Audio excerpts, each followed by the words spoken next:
Μπορούμε να σιδερώσουμε το ρούχο μας από τη δερματίνη?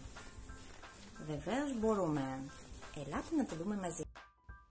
Το πρώτο που θα κάνουμε είναι να κατεβάζουμε τη θερμοκρασία στο σίδερο. Από το 3 που έχω εγώ θα το κατεβάσω στο 1.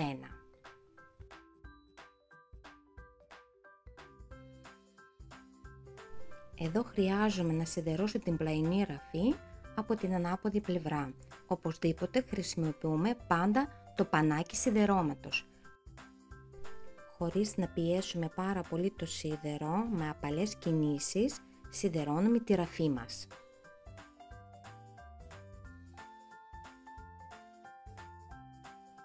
Και με αυτόν τον τρόπο συνεχίζουμε.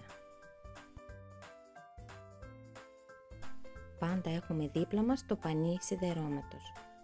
Ποτέ δεν ακουμπάμε με την πλάκα το σίδερο, γιατί η δερματίνη θα λιώσει. Έχω γυρίσει το παντελόνι από την καλή πλευρά και θα συνεχίσω το σιδέρωμα.